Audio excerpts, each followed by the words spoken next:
I'm joined now by Nimat Siyada. She is with the Damascus Chamber of Commerce and indeed heading up the business division for women leaders. Nimat, thank you so much for joining me. Now, tell me a bit about the obstacles that you look at, the challenges every day when you're trying to help people in this region in terms of setting up their business. Is there a spirit of entrepreneurism in Syria?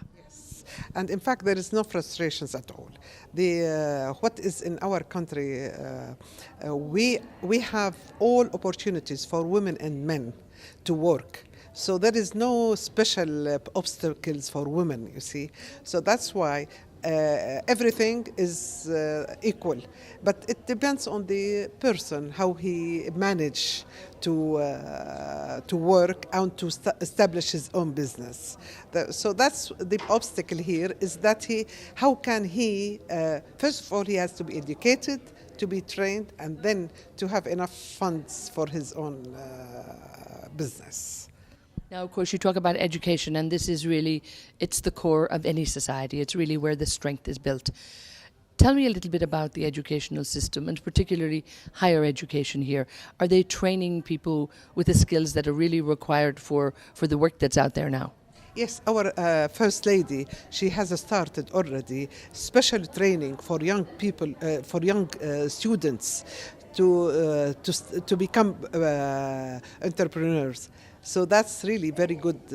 This is something very recent, I mean, in the last few years. So the First Lady has a very good, paying a lot of attention to this matter, in order that not everybody has to go and be employed by either public or private sector. At least they can start their own business quite easy after they finish their higher education. Now, have you seen in the last few years, you mentioned that there has been quite a change, but are more women coming into the workforce, and are more women being encouraged to actually come to the workforce? I tell you, women in our country has been working for a long time, but they were not known.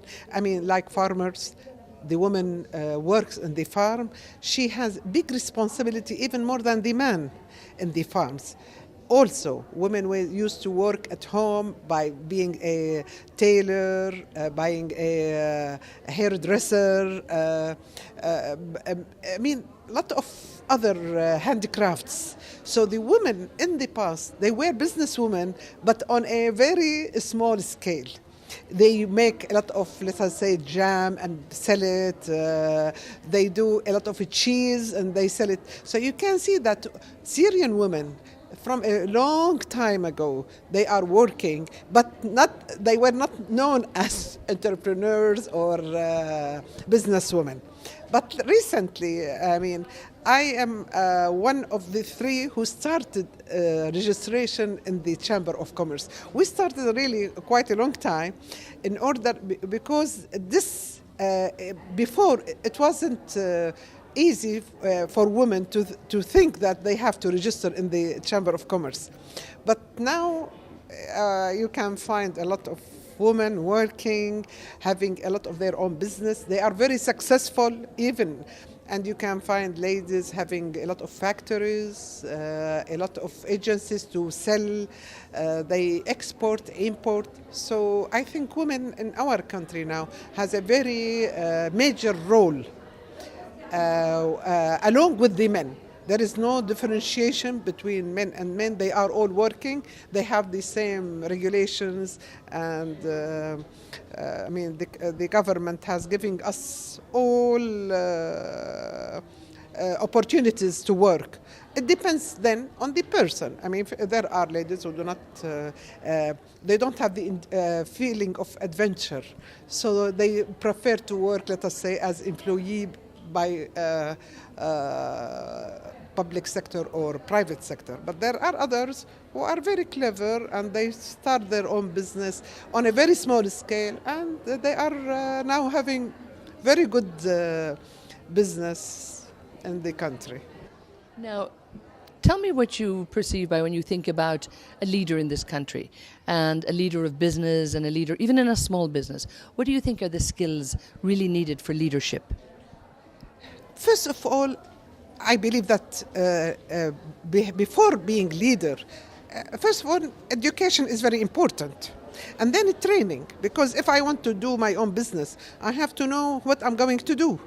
And of course, the leadership is something is in the persons. I mean, you can't acquire it always. Sometimes leadership needs special skill. And that maybe, of course, definitely it comes from training, from education, and personality. Now, you have some very influential women in your parliament, and I would think this, as an example, really must help also to empower many of the people, and indeed within the Chamber of Commerce, a lot of strong women. Do you think this is actually having a direct impact on women coming into business here? Of course.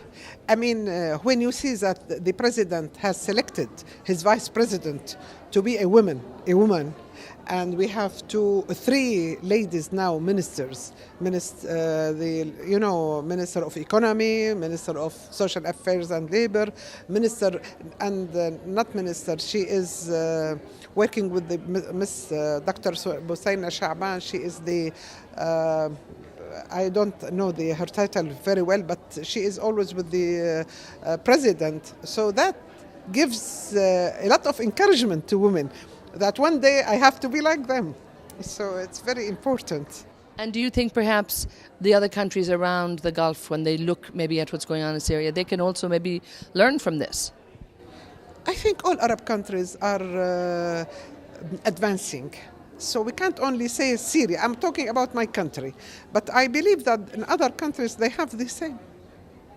When we have our own conferences, we meet many of the ladies who are very successful business women in other countries, in the Gulf or Egypt or Jordan, so in Lebanon.